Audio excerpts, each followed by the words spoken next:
Hey, everybody, welcome to the Ultra High Net Worth Clients Podcast. I'm your host, Chris Brodhead. Today we have the pleasure of talking with Robert Fragasso. Hi, Bob. Please introduce yourself Chris, and tell us a little bit about you.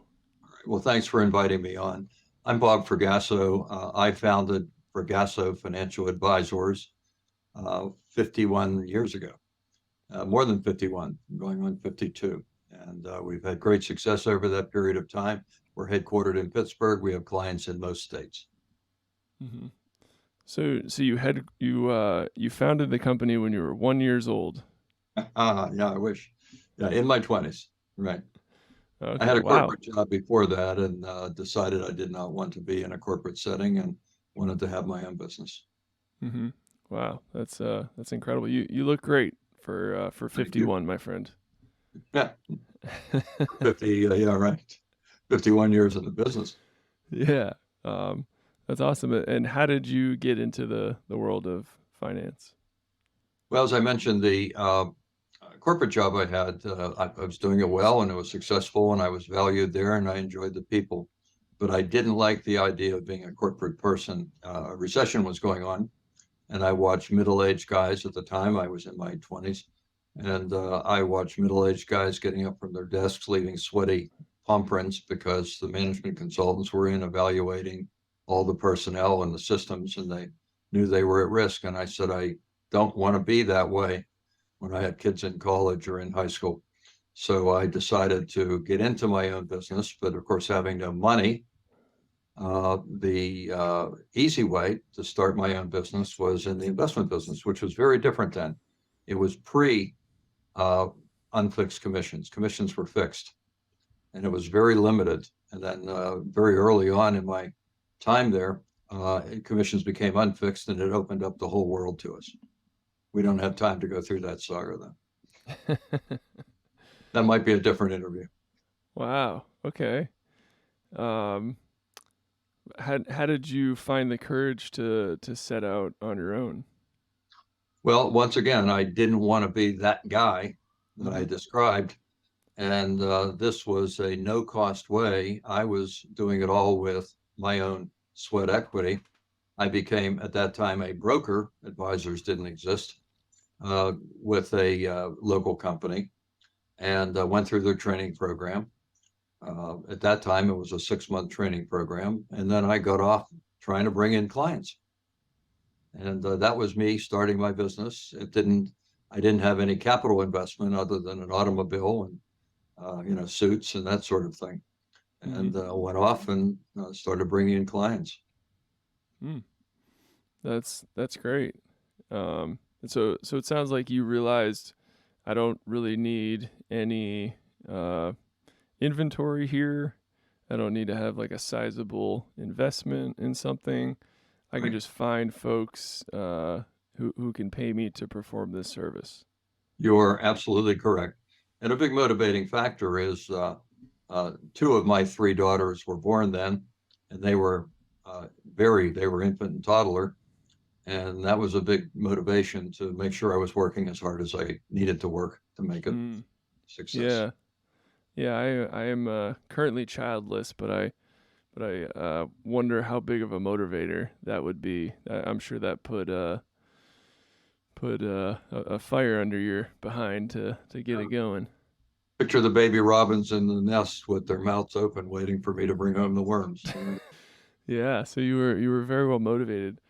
Can you tell us about, how you started the business and how it kind of grew, how you found your customer that you could best service? I was fortunate that the firm I started with encouraged a holistic approach. Financial planning did not exist then. I embraced it as soon as it became available. That's post unfixed commissions, but pre unfixed commissions. Most brokerage firms encourage dialing for dollars and selling stocks one at a time to people who would listen. That didn't seem very replicable. And fortunately, the firm where I trained encouraged bringing clients in, looking at the entire portfolio. This is BC, before computers. So the evaluation had to be done on spreadsheets, and it was even before calculators using a slide rule. And then calculators came out pretty quickly then. Oh, So wow. I'm talking about the Stone Age here. So going out and talking to people and trying to understand what they were trying to accomplish, evaluating their situation, then making recommendations. And in that mode, I was able to gain the earn the trust of the client, and have a client for life rather than, and many of those clients who are still alive are clients today, or their children or grandchildren are still clients today. So that enabled me to build a business that had perpetuity as opposed to boiler room type situation, calling people and trying to interest them in a stock. And hey, I got Mhm. another one this week. You want to look at it? That didn't appeal to me. Right, right. So, how does one earn enough trust to span generations? First, don't come from your own perspective as an advisor, as we are now. Uh, Come from the perspective of the client. You will make plenty of money if you meet the client's needs. Don't worry about what I need to accomplish to solve my agenda items. Rather, focus 100% on the client. That sounds trite, but it's actually the best, shortest way to become successful. And if you're meeting the client's needs and you're doing it ethically, you have a client for life Mm. because you've demonstrated you care about them. Right, right. And it could be as simple as asking, but is there a strategy for figuring out the client's needs? Yes. Over that time, and it's what we teach to our people now. By the way, we do not have people that have their own book of business. There's one book of business in our firm. We're 44 people. We're complete. We have our own compliance, our own marketing, admin, all of it. But we custody with a national custodian. But we do it all internally. And so everyone does things with uniform quality, the uniform way of approaching a client. So the formula is very simple. It's a 3-question formula. Chris, what are you trying to accomplish with your finances? Make a lot of money is not the right answer. I'm going to continue to drill down on that one.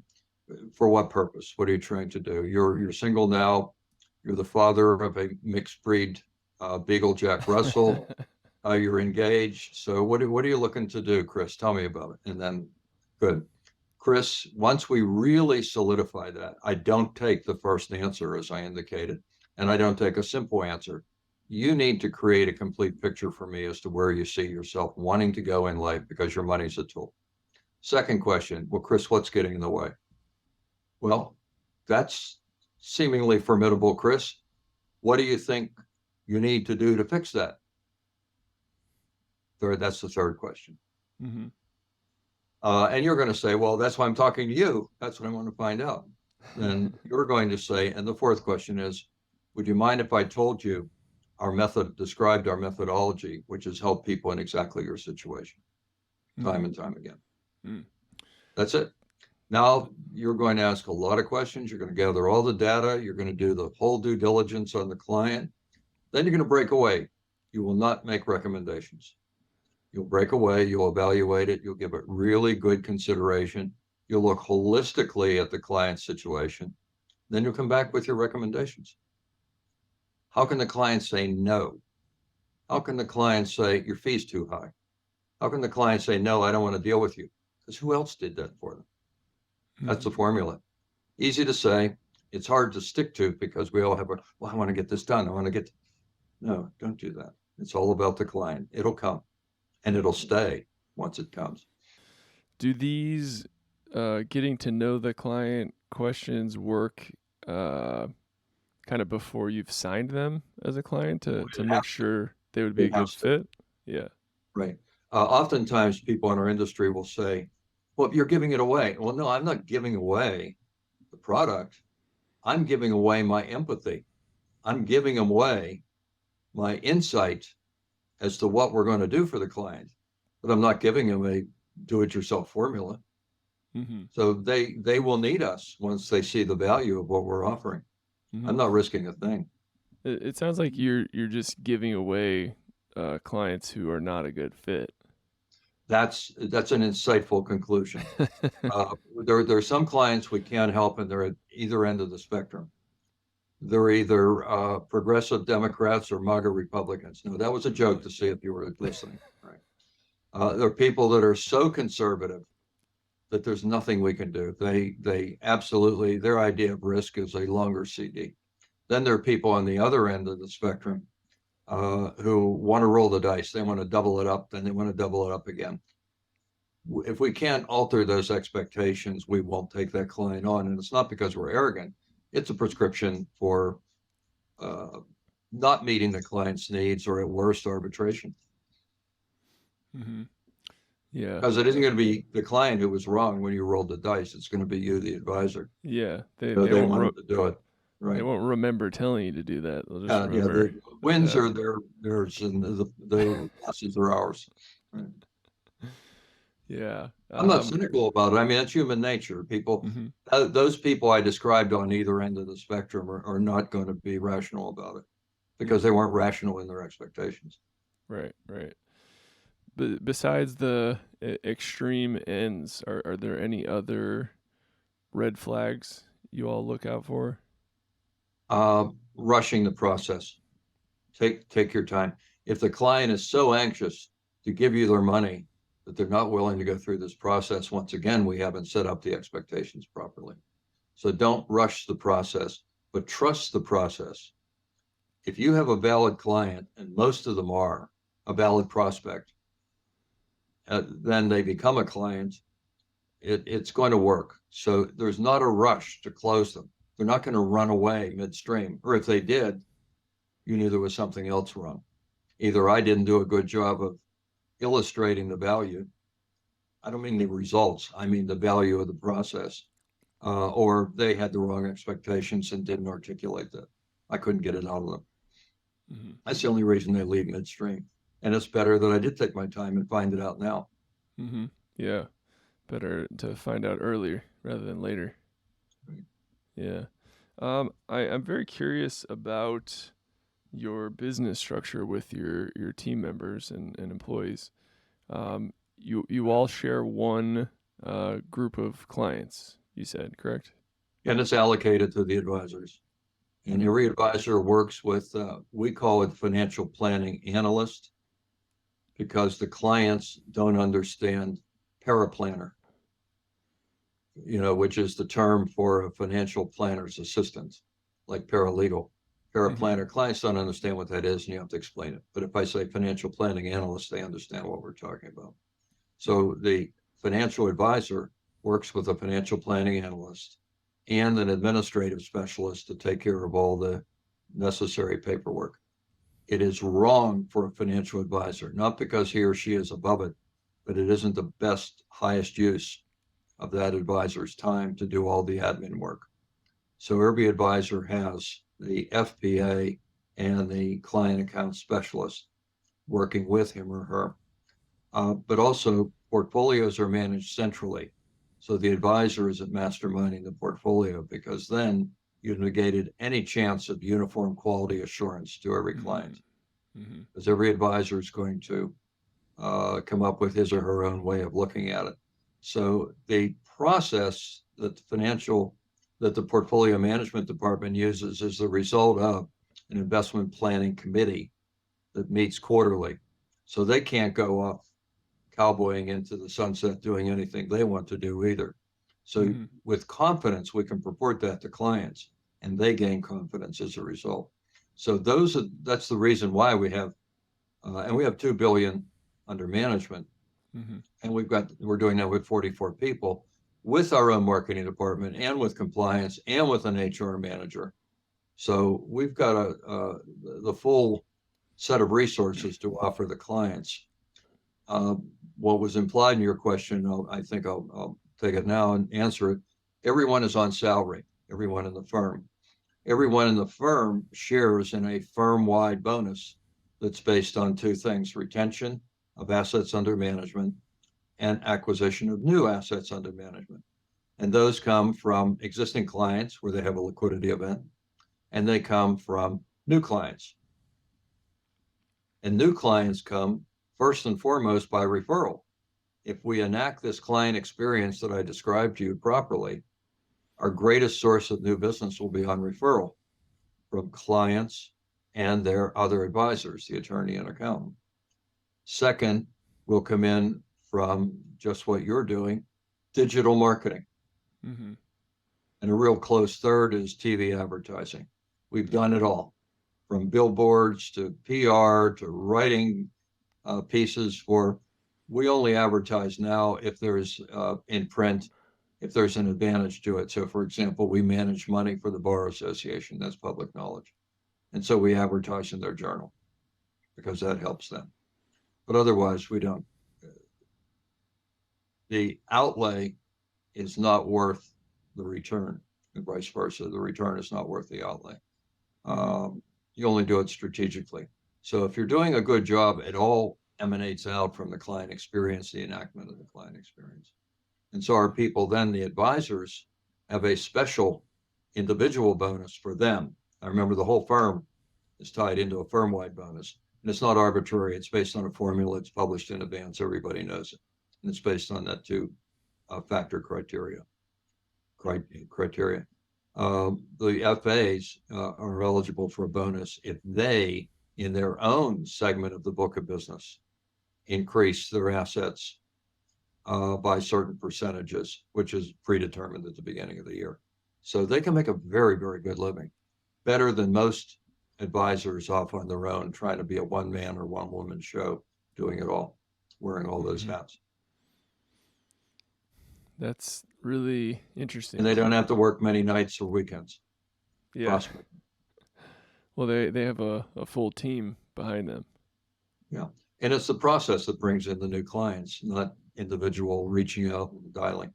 Mm-hmm. Or Now, hanging around the club with a glass of wine in your hand, hoping that somebody will talk to you. now is the marketing you do for the firm as a whole, and then the leads that come in are connected with the most relevant advisor, or how does that process work? Yes, that is exactly the way you described it. And relevant means, first of all, we have 4 offices, and the depends on the geography where the client's located, but it also depends on the special needs of the client. So, for example, one young woman specializes in financial planning and divorce. Mm-hmm. So obviously she would get all of those leads that come in. Okay. And then another would be publicly traded stock options, not the kind that you buy, but the kind that you get if you're employed by a publicly traded company. So it's logical to give it to that specialist, and each of our people have a specialty. We also have a retirement plan department with 3 people in it. So we gain retirement plan business. And then there's cross credit. So for example, as an advisor, if I bring a lead on a retirement plan, then the retirement plan department and I split the credit toward our individual bonuses at the end of the year because of it. So Now do you go ahead. If I might, I'll just punctuate that. Yeah. What I just described to you means that everyone works together collaboratively. When I started in the business, I used to have to lock my desk drawer to go out to lunch. And I'm not exaggerating. Wow. People would rifle through trying to come up with prospects or whatever and call them first. That's where our business was back then. So I made sure that I engineered something that would discourage that and encourage cooperation. Mm-hmm. Right. So do you hire folks based on the niches you're going for, or do you find clients and then hire folks to service them, or a combination of the two? No, that's a good question. We don't do the latter. We concentrate on high net worth and ultra high net worth. Although we have a minimum as low as 500,000. We have 2 associated advisors who utilize our resources, but they're independent advisors. We enable them because we give them what I described to you, except they have to handle their own back office work. And so anything under 500,000, we refer to them, and then they enact everything through us. We take a minority percentage, very low, and they get the rest. But they run their own business, but they don't have to do it all. What goes to our people is we will, as we paired the book so that it's handleable, it's allocated among our people. So we don't have a surplus of clients. We have to, let's go find somebody because we have too many clients. But we're able to handle it because we've been highly automated in the back office part of it. Rather, we grow people through the firm. We typically don't go out and hire advisors that have been in the business. So our most prolific, um, one of our most prolific, we have quite a few, started out as an intern in college. Well, he spent half of his life with us now. The a woman who's in charge of our financial planning analysts, same thing. She started at sophomore year in college. She spent half of her life with us. So we find we have greater success training people that way.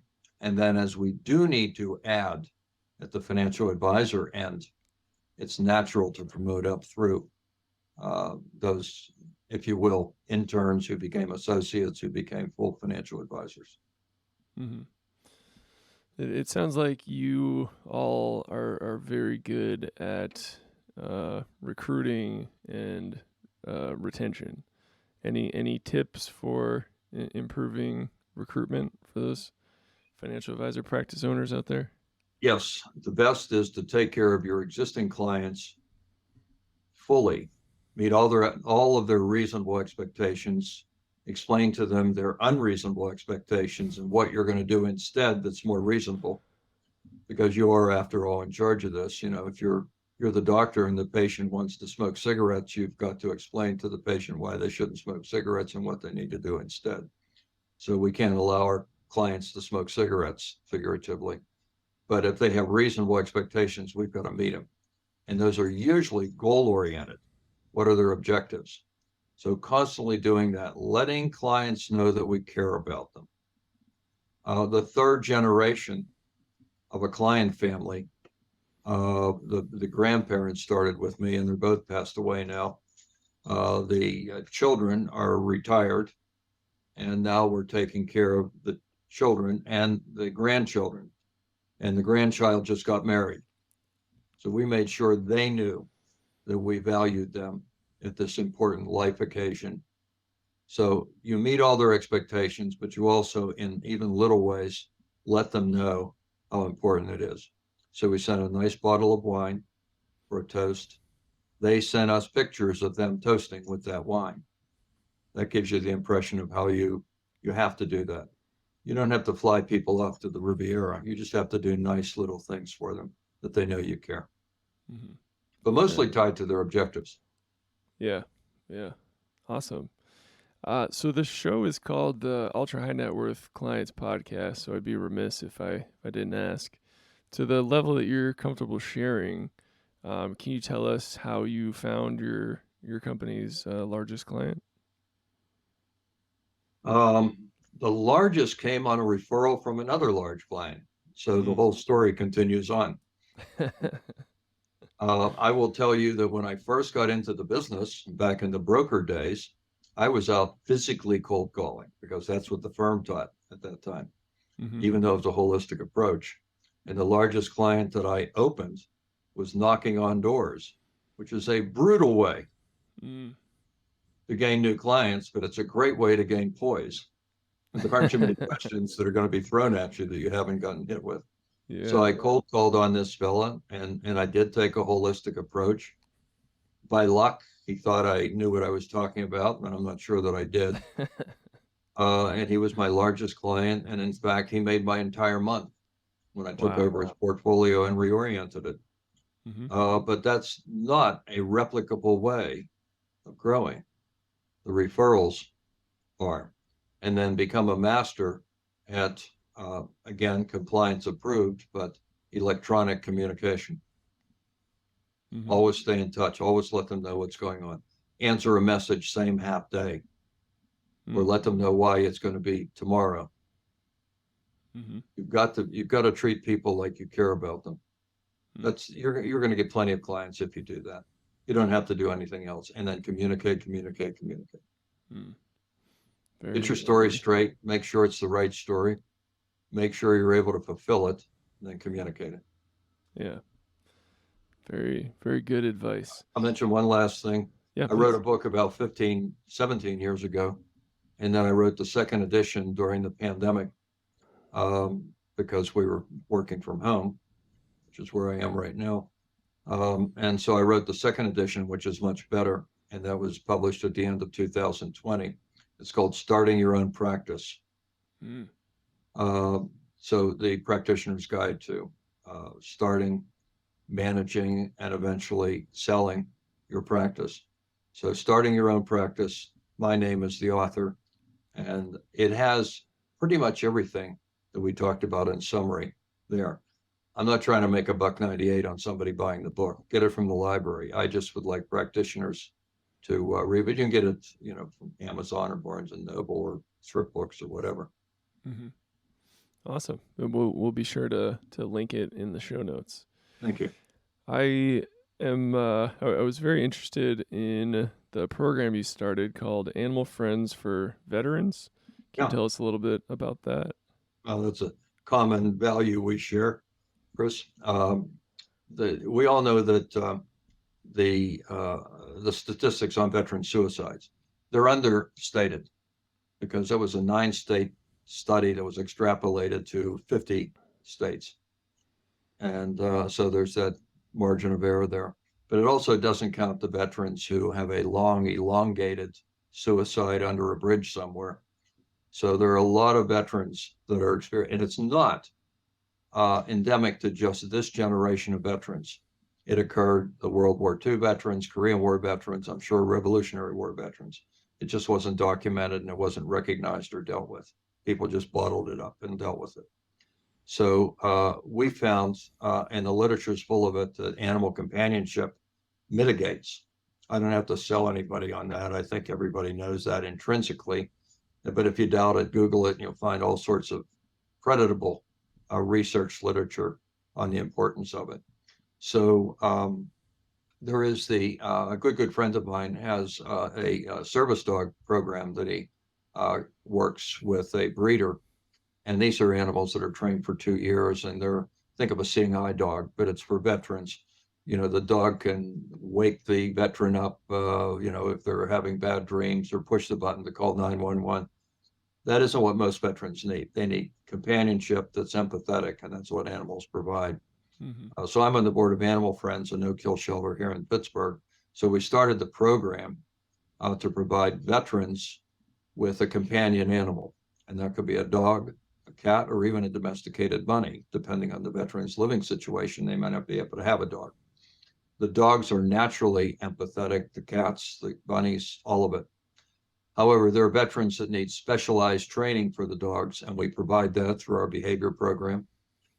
They may have lower economic circumstance, and we will give them a 20% discount on everything that's in our store. They get a discount, or in some cases, no cost at our wellness clinic because we have a full veterinary hospital as part of the shelter. And it's meant for lower income people. It's not meant to compete with the veterinarians. They get the discount on the training program if they just need a training program, which, by the way, going to those training programs provides socialization for the veteran as well as for the animal.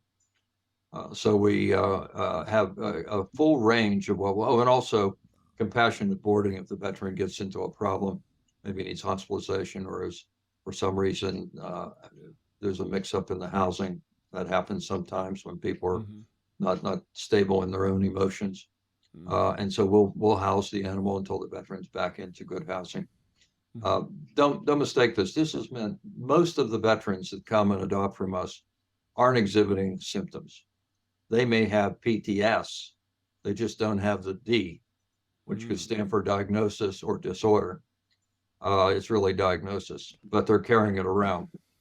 And all they have to do is tell us they're a veteran, and we'll provide that animal with proper adoption procedures, provide that animal fee-free, as well as all the discounts and additional services.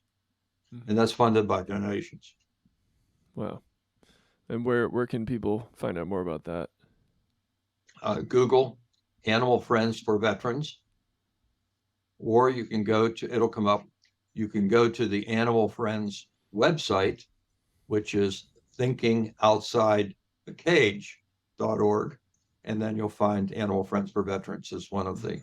the sections there. But Google Animal Friends for Veterans. We're in Pittsburgh, PA. There Mhm. are organizations throughout the country that have similar programs. There's a national hookup called Pets for Vets, and they do a good job through some of the smaller shelters. We've worked with them, but I just would urge everybody to adopt. Just as we were saying before the interview, Mhm. your little Jack Russell Beagle is good training for you when you have kids later. Amen. She's the reason that I got into podcasts. I was like, I'm walking this dog all the time, and I'm in between audiobooks. Like, oh, what podcasts? And then I got obsessed with podcasts and started, a couple of those, and then that became, my job. It's a great way for people to learn. You're doing a good service. Yeah. So, I owe my dog a lot. And maybe my wife as well. We might have met because of my dog. That's right. Yeah, So your dog is part of your value proposition. absolutely, yeah. There's a Awesome. story about a Marine in Florida, very quickly, who Yeah. wanted to. In fact, he was from Pittsburgh, but he was in Florida, and it was in Reader's Digest. He was overcome by his depression. He wanted to commit suicide. He was going out at night with a K-bar knife, and that's a big knife, and was going to slit his wrists. And this little kitten mewed in the bushes. He's still alive. He's taking care of the kid. Oh wow, Yeah, that's awesome. I love to hear that. Well, Bob, well, thank you so much for taking the time to talk with us today. I have like 37 other questions and other questions I wrote down. I could ask you questions until the cows come home. glad to But come on anytime. I I will. appreciate you having me on. I like Yeah, sharing with our profession. yeah. This is great. My final question is, what are you working towards? Well, the firm is an employee stock ownership plan firm now, and so that is the succession plan for the firm. That's been enacted, and so the firm is majority owned. What am I working toward is a continued growth of the firm. I love the idea that we have in several cases multiple family members working at the firm.